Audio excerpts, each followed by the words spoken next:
According to research, 68% of B2B businesses struggle with lead generation. According to 85% of B2B companies, lead generation is in fact the most important marketing goal. 53% of marketers spend 50% or more of their budget on lead generation, and email marketing is the most common lead generation strategy, followed by event marketing and content marketing. Now, what if we could stand out with a book?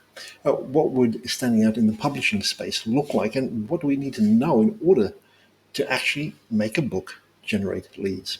That's what we'll be exploring with our guest today. Hello and welcome to the Predictable B2B Success podcast, brought to you by Sproutworth.com. I'm Nate Koshi, and our guest today is Joshua Lisec. Joshua, you are billed as the internet's favorite ghostwriter. You're a Wall Street Journal best-selling ghostwriter and the #1 Amazon best-selling author of So Good They Call You a Fake. You earn more than $1 million just ghostwriting every year, and you've written more than 80 nonfiction books for celebrities, executives, and entrepreneurs, and as well as experts, asserting authority in their industries for the first time. You are the only certified professional ghostwriter and a certified hypnotist in the world, and more than 2,800 people have taken your persuasive writing courses. I'm curious, Joshua, on the face of it might sound simple to some people. It is probably a tough area to crack, and certainly to making the kind of money that you do. I'm curious, was there a particular incident or event that took you down this path of becoming a ghostwriter? Yes, so I became a ghostwriter completely by accident. My lifelong ambition initially was to be a published novelist. Ah, That would and write novels and tell stories and that sort of thing. It turns out that I accomplished that dream by the time I was 20 years ah. old. I got a 2-book publishing deal with a small independent press, and I'm out there at the book launch signing books and doing book fairs and doing author panels and meeting fans and taking selfies on flip phones. Back when you had to turn the phone around to take the selfie, it was off center because we didn't have, let's say, selfie mode on phones in those days. Something interesting happened. Something interesting and unexpected happened while I was marketing my novels. Two people, both of whom were about 40 years, 45 years my senior, and they were both business people. They were both founders. They both said to me the same thing. They said, Joshua, I've wanted to write a book longer than you've been alive. Here you went and did it twice. So maybe you can help me out with my idea. Now, they did not want to write novels, fiction. They did not want to write fiction. They wanted to write their memoir about their experiences in business, experience in their personal life, what would effectively be their legacy for their families, but also for their industry.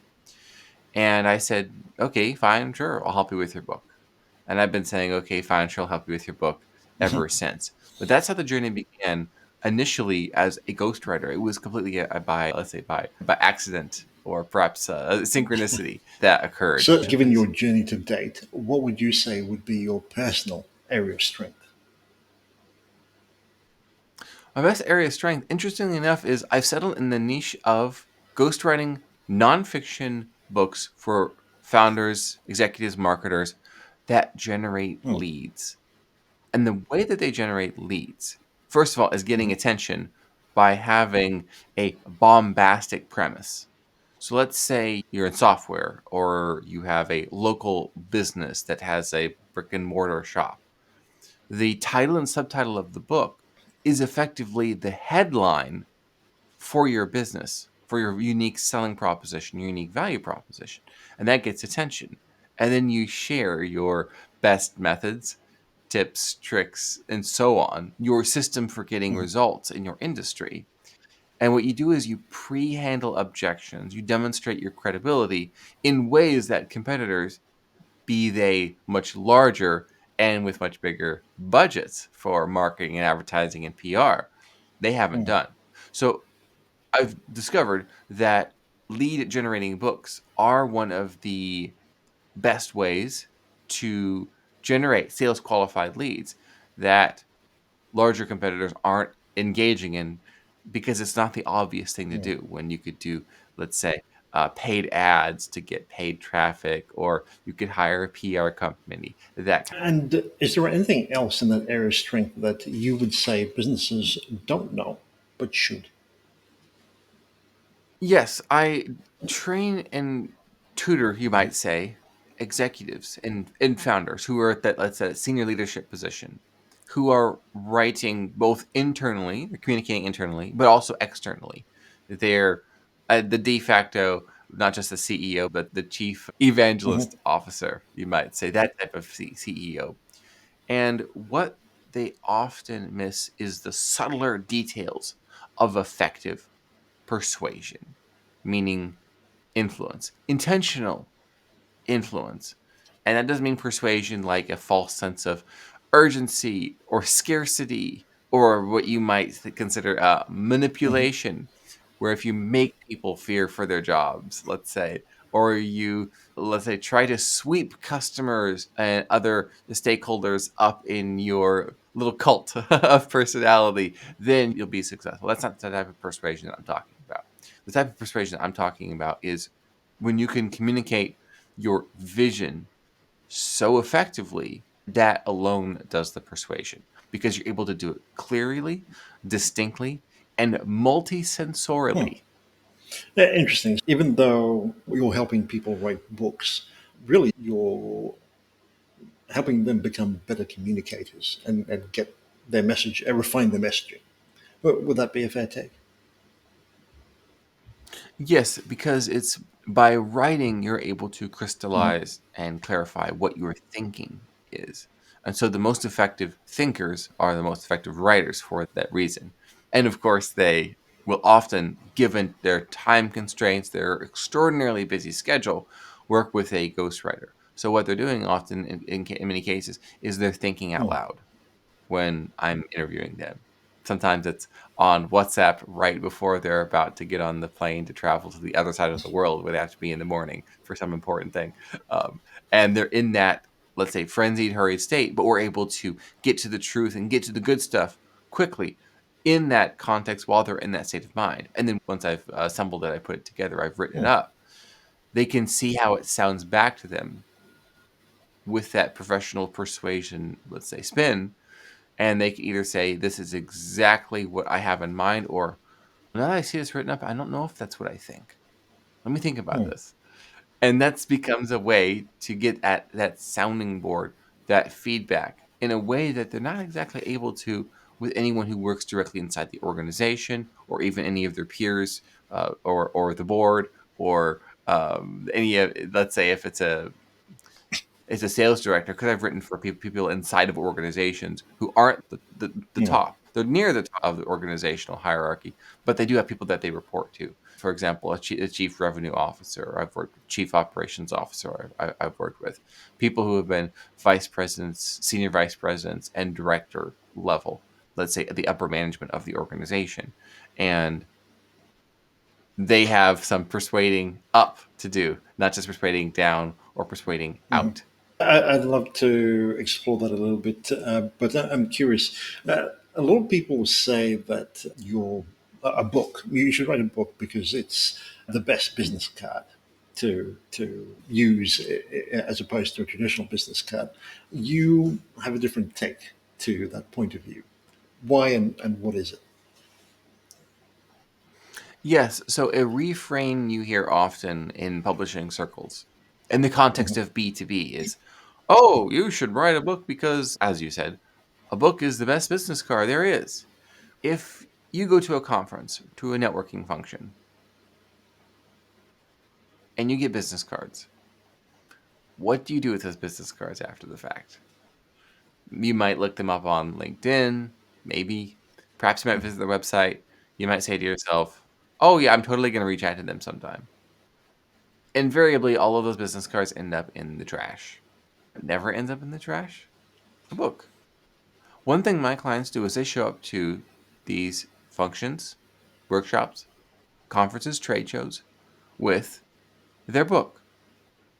And the vast majority of the time, all of their competitors are showing up with business cards and some other marketing collateral, and they have a book. instant superiority. Instant.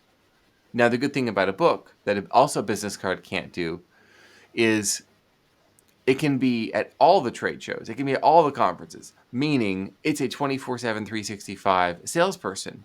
A book is that asserts authority, that demonstrates credibility, that builds superior value in the eyes of the ideal market.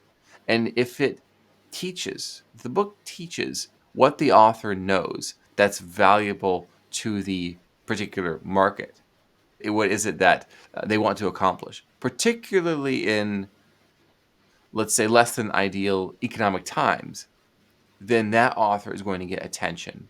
And now what's key is the book is not an advertorial for the company services. Those sorts of books are more like Mhm. pamphlets, and they just don't work because we see what you're doing there. We see what you're doing there. Versus something that's actually valuable, that stands on its own. So as a professional ghostwriter, I could have written a book that was a professional ghostwriter's guide to writing a book. Oh, that would not have commercial value beyond it. But having a title like "So Good They Call You a Fake," wait, what? So good they call? I don't want to be called a fake. Wait, I do want to be good enough to be called a fake. Tell me more. And your Mhm. curiosity and a little bit of concern as well invites you to explore, learn more, read the book description, and so on. And it turns out that this is written by a ghostwriter who's teaching you all of his persuasive writing methods. And that's the upside of a book, is it does what other forms of marketing Mhm. can't. Contrast that with a webinar or a well-placed article. That the article in that business publication might get read. The email marketing funnel might get some interest in it if there's like a lead magnet that's being put out there. But a book is so much more substantial, and it is a tangible physical product that no other form of digital marketing is. Mhm. Now, the next closest thing is going to be mail, snail mail, right? Like actual physically mailing stuff. But imagine mailing a book to your prospect versus mailing a brochure or a postcard or a flyer. That's what the competitors are doing.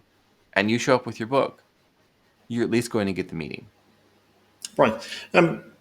What would you say to someone who says people may not actually throw the book in the trash, but more often than not, it sits on a bookshelf and collects dust? That's one perspective. The other is, of course, just because you have a book doesn't mean as much as it used to, say, 10, 15 years ago, when it was a little bit harder to actually get a book published, given that just about anyone can self publish a book these days and claim that they're an author. Or do you really need to stand out from the crowd by being on the bestsellers list, be it on the Wall Street Journal or on Amazon, etc., in order to get that level of credibility? Imagine you're a prospect, and you, of course, don't necessarily know that you're a prospect, but you're checking your stack of mail that the assistant has brought in, put it on your desk. And there is this nice little package, open it up, and it's a book. And it's looks like a real book. It's got that nice matte sheen on the hardcover, the dust jacket of the hardcover, the colors of the color palette, the typefaces, the fonts, they all work. It looks, for all intents and purposes, like a real book that you'd see in the bookstore. So presentation is everything. Okay, this is a real book. That context is key. That subliminal persuasion, you might say, where it's not saying, hey, look, this is a real book that was published by a real publisher and is a real bestseller. Often authors who try to say that, it comes off, wait, so what's wrong with your book that its selling point is, look, I got a real publisher and it was a real bestseller? That's a bit of a timeout. The lady doth protest too much moment versus letting the quality speak for itself.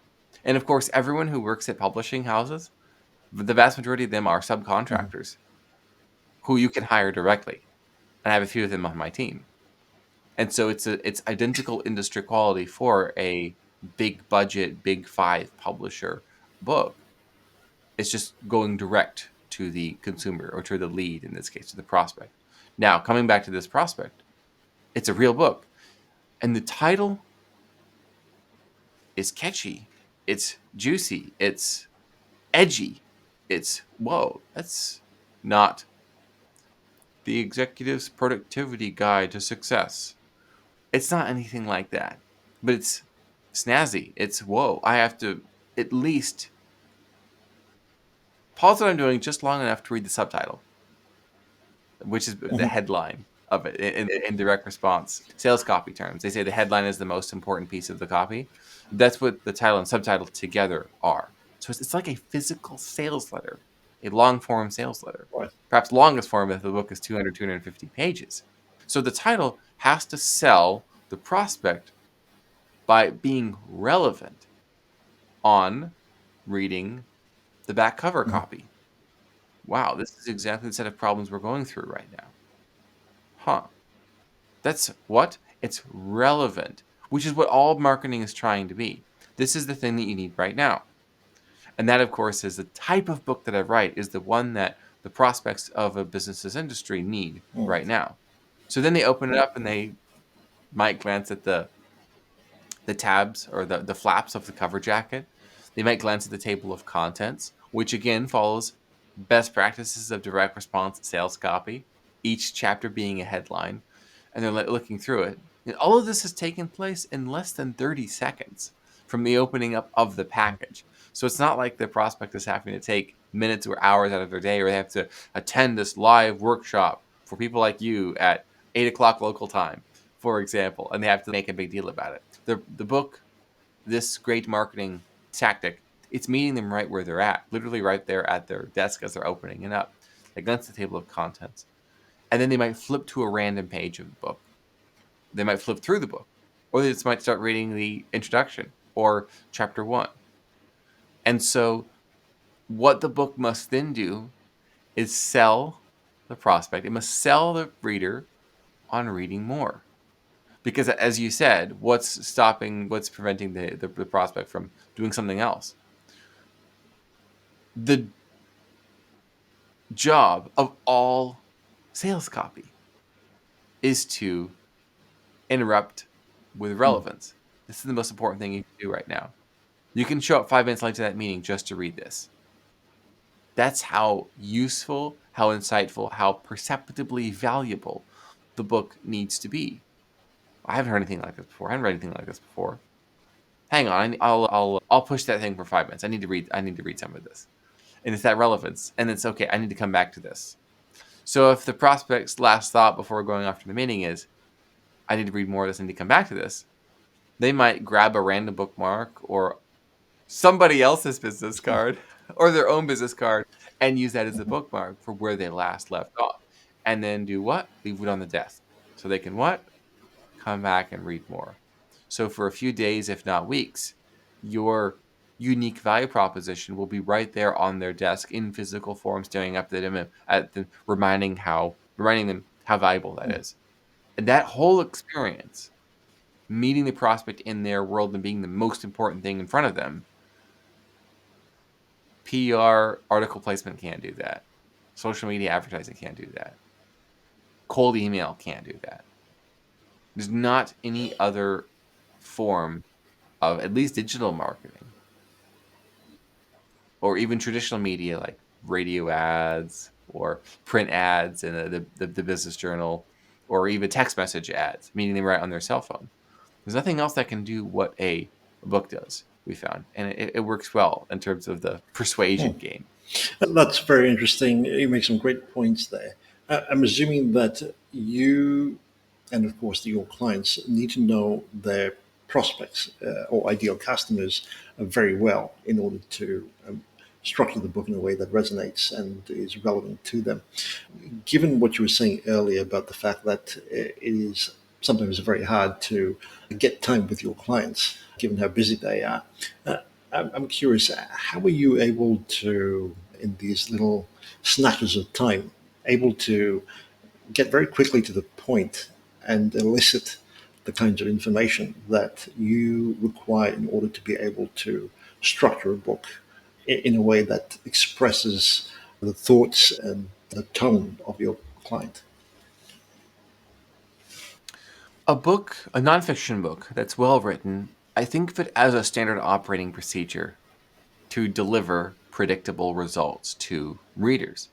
Standard operating procedures and nonfiction books are structured similarly, and there's only a few, let's say, templates or structures that are used for commercially viable nonfiction business books, meaning books that are going to sell, that are going to resonate, that are going to get picked up again where the reader left off.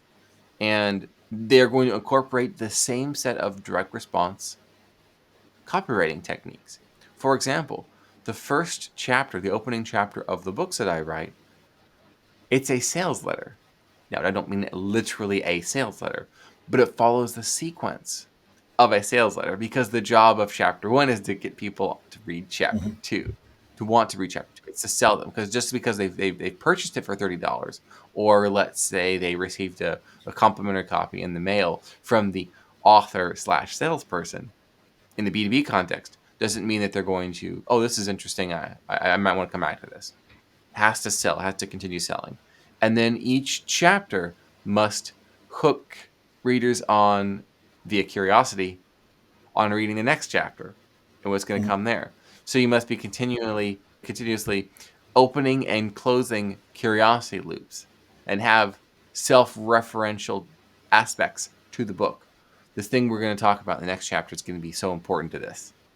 Okay, I guess I better start the next chapter then. Those sorts of little techniques. So when I'm interviewing my clients, I'm not saying, gee, tell me what you want to say. What do you think about this? I am, okay, I need a very specific story about a time when this happened and then this happened and when your client said this. And when I get that specific or that granular in the question, oh, I think I have just a story, Joshua, versus what do you want to write a book about? Let's start there. Which is the typical place for ghostwriters to start because they just don't have the experience of writing all of the books. And the burden is put on the author to figure it out. But when you've written as many books as I have, and this thing comes second nature, you know exactly what needs to go where and how it needs to go where. So it's simply, I need a very specific story on this particular circumstance Right. that you witnessed with this type of client. And it's immediately recalled, and the story is told in 5 minutes, and there we go. Just so that I'm clear and understand this correctly, the initial part of your conversation is really about understanding their sales process. Would that be correct? Sort of. That is part of it. Understanding each author's sales cycle is significant because you also understand what are their concerns, what are the usual obstacles or objections in the way of the sale, so you can cover each of those in the sequence that they're usually objections to the sale that arise. What's also essential to understand is that the book itself communicates your system, your process, your way with a capital W.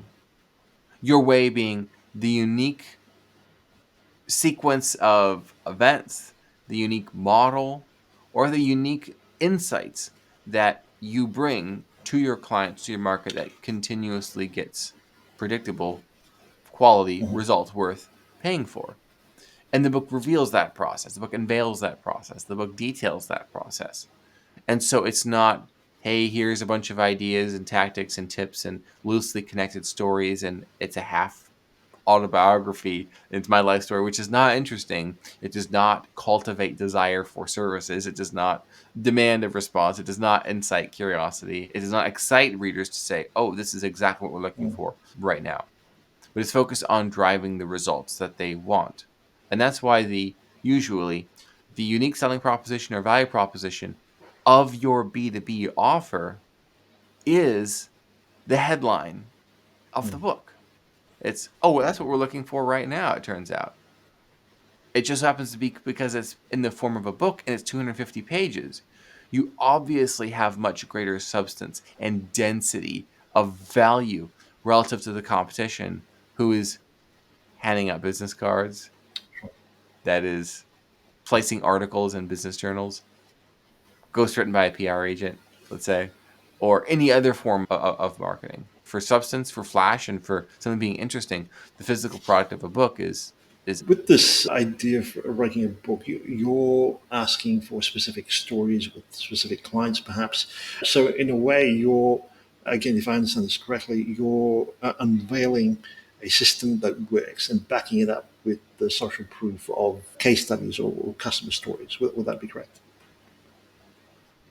yes, that's right. Right. So there's the social proof element. There's certainly the system that has been proven to show results. What are the other psychological aspects that you're trying to incorporate into the book to persuade people that this is the go-to solution for them? Yes. So I'm also a professional Mhm. hypnotist, as some listeners will know. And in hypnosis, you understand that beliefs drive behaviors.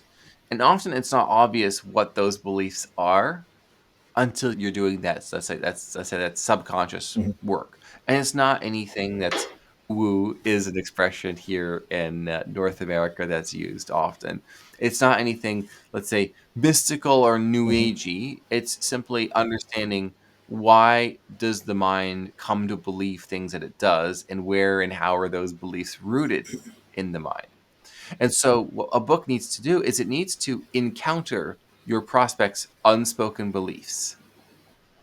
The usual frame of customer interactions is the customer is always right. A helpful reframe is the customer is probably lying to you in the conversation with them. Now, that's not to make an accusation. What that means is the questions a B2B prospect asks you, their assertions, their responses to your questions, they may be false. They may be cope. They may be excuses. They may not be the real reason Mm. they won't do business with you. And you're not necessarily able to get to that. You're not able to necessarily surface the real objections, to get to the truth in the conversation. They just say, please send us the proposal. We'll meet with you again. We have more questions. That sort of, let's say, misleading customer or prospect feedback that seems like the sale is moving forward, but it's not actually moving forwards. If you can, or your sales team can pre-handle all the spoken and unspoken objections that would otherwise prevent the sale from occurring, and you wouldn't know that until 8 months of conversations with this prospect have passed by, and when all of a sudden they announce, actually, no thanks, we decided to go with your competitor. And you wasted 8 months giving them free Mm. consulting, and you thought the sale was moving forwards, for example. That's not cool. So, what the book also has to include, besides, as you said, the social proof and the case studies written out and fleshed out in a unique and interesting way, the personal stories that are shared as well, and it all taught how to get results in a step by step linear fashion. Oh, and by the way, our B2B offer helps you get all of that much faster and with much less risk.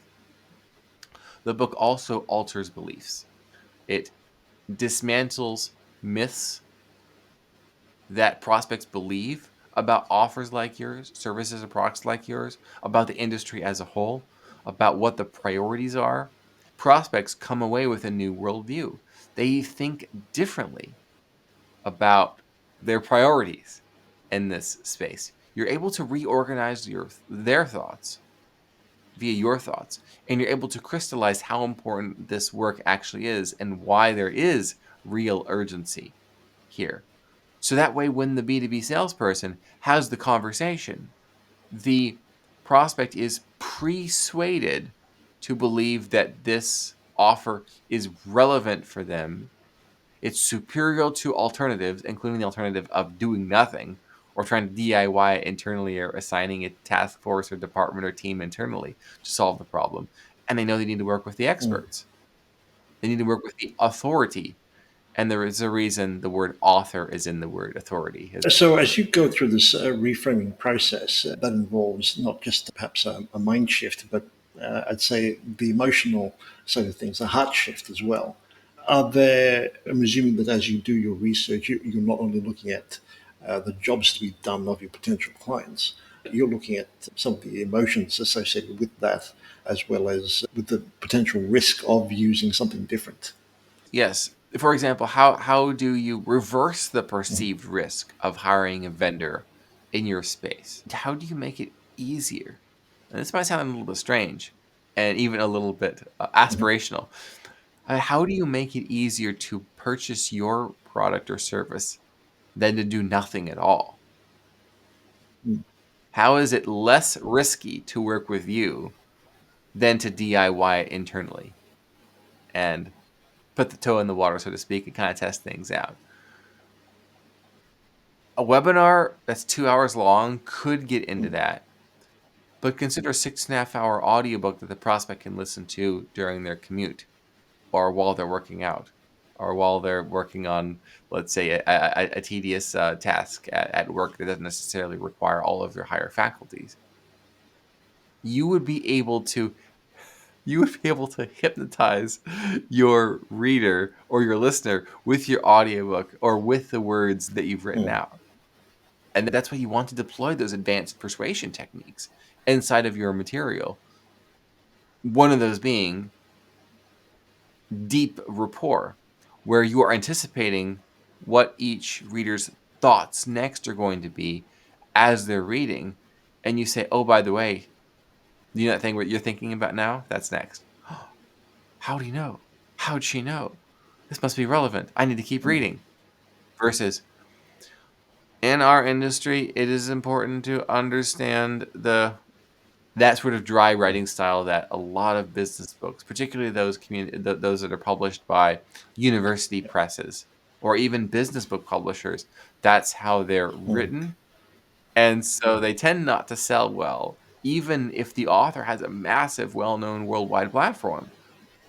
But the book is just so boring, it might only sell 4,000 copies. The vast majority of those to competitors to figure out what that they don't so they could leverage your writing on it to sell more of their own services. Would you say that a book has a finite lifetime in most cases in terms of being able to generate leads before you need to do something It else? ought not Okay. have, yes, it ought not have a short shelf life.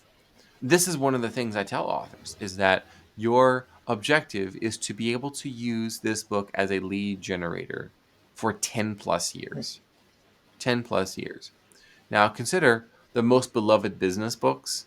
The vast majority of them have been out for at least 10 years, if not longer. Some of the best innovation books ever written are pre 2010. They were written in the midst of the 2008 ish financial Mm, crisis that occurred. They were written from that. And so a lot of people are returning to those books 15 years, 14 years, 13 years later. And they have been perennial bestsellers ever since. So, what many authors will do is, unfortunately, doom their long term usage of their book by focusing on a particular story or recent trend in the news and spending a lot of time talking about that and the ins and outs of it and what they're doing in relation to that. And that instantly dates the book.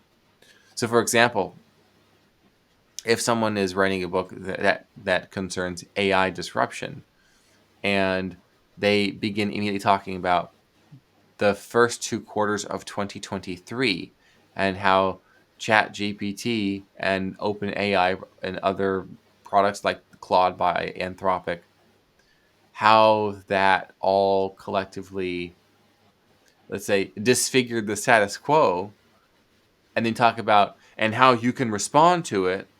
This is a book that you wanted to have read in the third quarter or fourth quarter of 2023, first quarter of 2024, not one that you want to read in 2027. So if you are going to write a book about AI disruption, have a much longer time horizon on it and not get so mm, granular. Now there could be talking about, for example, in 2023, for example, what came next. And this is where you have to put your little crystal ball out and be an effective predictor. Because of course, another persuasion technique is to accurately predict the future. And that's why having an opinion, having a perspective, having a worldview, having a vision, and sharing that in print is a great way to get your worldview, your perspective, your opinions out there to more and more people, as well as your predictions. Because the most effective persuaders, they create the future by Mm. predicting it. They're forth tellers, not simply foretellers of the future. They call it forth by talking about this. And there's a phenomenon that many of the listeners and viewers might be familiar with called a reality distortion field. Reality distortion field. One key aspect of a reality distortion field of an influential person is their ability to call forth the future. They say, this thing is going to happen. We better be ready for it. Their very act of realigning their organization, their team, their industry towards that reality is what creates that reality in the first Mm. place. Very interesting. I've heard some people who are in the publishing field talk about building an audience way before you even publish your book. Is that something that you encourage your clients to do, or do you have a different take on building an audience in order to get the maximum traction they can when it's published? The vast majority of people listening to this will, in fact, already have a Mm. platform. And that platform could be, for example, a pipeline of leads, marketing qualified leads, sales qualified leads. That is one group to which you launch your book, getting in front of them digitally or preferably physically. Another way is okay, email marketing list. Who's on the list in a nurture sequence? That also consists of your audience. What about social media followers? Who follows the company or you on social media? Who are the key voices in your network?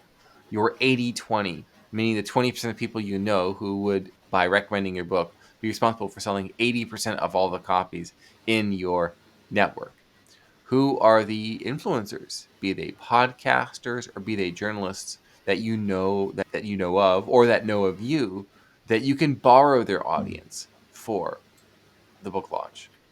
Who's the industry influencer that by mailing a copy of your book and asking for a review would result in 1,000 copies sold because they might write it up in their newsletter that goes out to 80,000 industry insiders, for example, or people who are your ideal customer client profile. Mhm.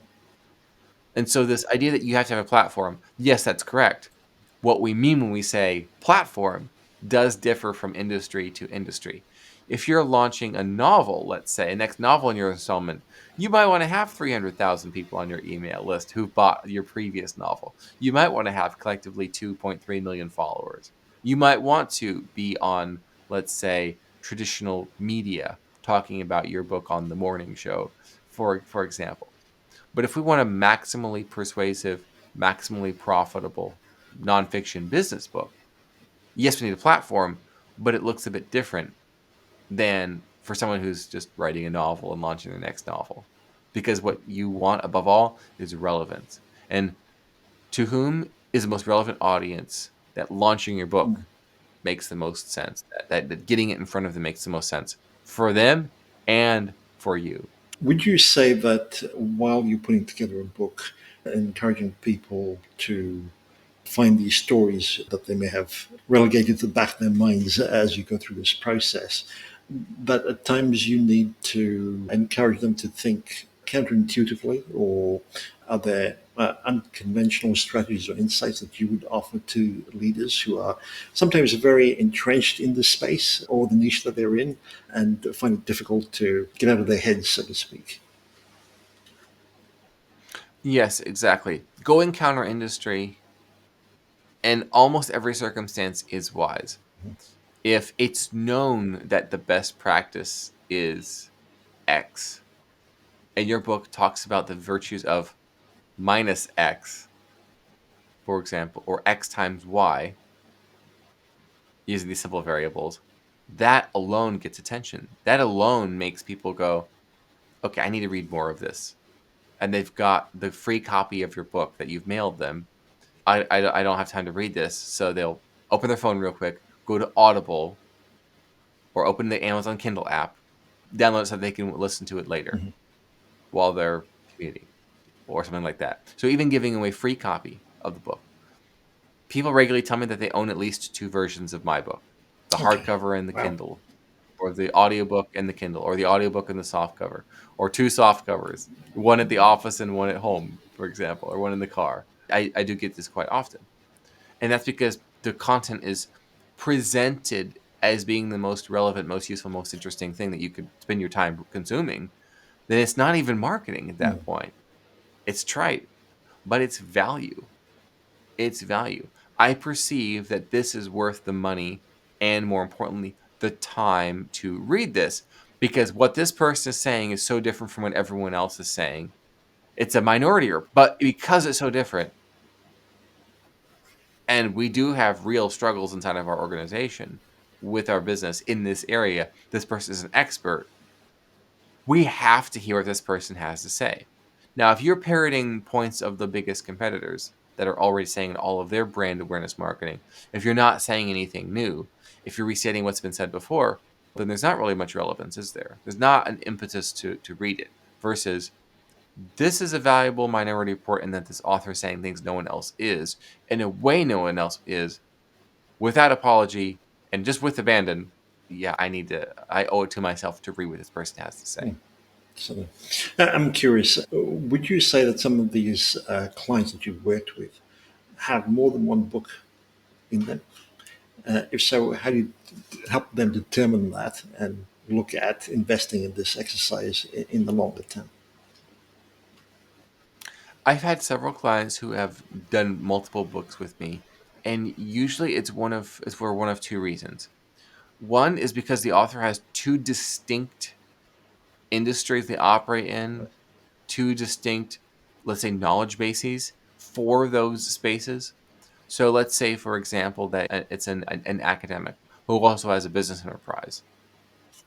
So they have two platforms, and they can experience different benefits from reaching quote unquote prospects in the academic world and in the Mhm. business world. So the books in that case might not have anything to do with each other, or they might be loosely tied Mhm. together. They might do one or the other, or in a couple of circumstances, both at the same time.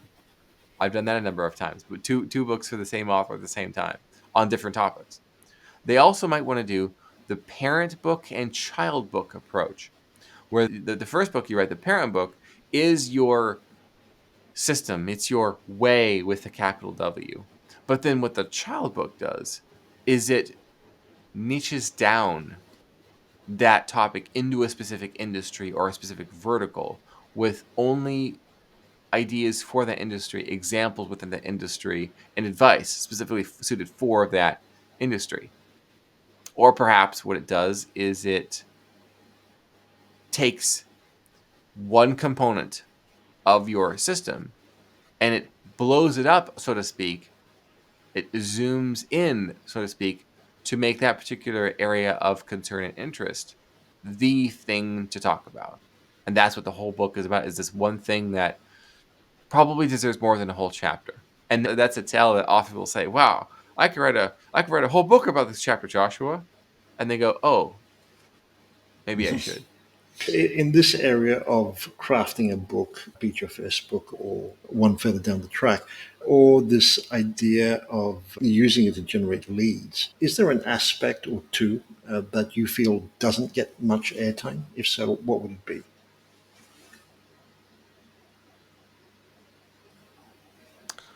One thing that doesn't get much airtime, I've found, is book publication versus book launch.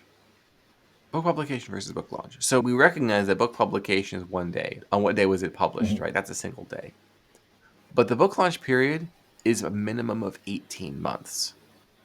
And this is what makes or breaks the commercial viability of a book, meaning making it being able to stand on its own as a distinct product that the media or influencers or podcasters or journalists or what have you want to talk to you about versus, hey, let's talk to you about, let's have you come on talk about your business. Then you're just in a walking advertisement. But if they say, we really want you to come talk about your book, totally different frame, totally different perspective, and greater, much, much greater perception of Mm. value. Somebody going to talk about their business like a walk and talk an ad for an hour versus this exciting new book that changes the game and offers groundbreaking insights unlike any you've heard before. Everyone wants to know what that other person has to say, what that second person has to say. But the book launch period of 18 plus months is where every single day you do something to get visibility for the book. Maybe it's writing a short article on LinkedIn, publishing it about the book for your followers. Maybe it is adding a PS, check out my new book link in your email signature, for example. Maybe it's mailing 10 books to the 10 highest value connections you made at a recent business conference a day. But every single day for 18 months minimum, one thing, one tangible action that you take that gets your book in front of one or more either prospects or influencers who, by writing up a piece about your book, would be able to get it in front of more people. And as long as you get into and stay in the habit of 18 plus months, can talk about it every single day, you will be able to get everything you can out of all you've already got with this book. 18 months, that's a significant investment, and certainly requires a fair degree of focus, I would think. But thank you for sharing that. To wrap up, Joshua, if you were listening to this episode, what would you say would be your top takeaway? I think probably the top takeaway is what kind of book is essential one to write. It's not a matter of sitting down and thinking, okay, what are my ideas? What do I want to write a book about? It's more, what do our customers gain by choosing us? Start there. What are the tangible problems they're aware of that they have when they recognize they need, when they have the awareness they need a product, they need a service, they need an offer in our space? What's their buying process like, their journey, their research? How do they settle on a vendor? Those are the sorts of questions to ask as you write the book, because you're then able to address those beliefs and those concerns with gentleness and respect, but also with a little bit of ethics or persuasion in there as well. And you're able to show them that your way, capital W, is the best way to get what they want. Terrific. And if listeners are curious, want to find out more or connect with you, where would you recommend they head to? Yes, my digital address is lisecghostwriting.com, but I have all manner of recent updates and where I go into the deep aspects of persuasion, both in print with books and online with marketing and advertising and other activities. I talk about quite a bit on my YouTube channel, also on LinkedIn and Twitter, now called X. The at Joshua Lisec, I am across all the social media platforms. But Twitter, X, as well as LinkedIn, that's where my best, most up to date shenanigans are. I'll include links to that in the show notes. Joshua, thank you so much for doing this. It's been a blast. My pleasure.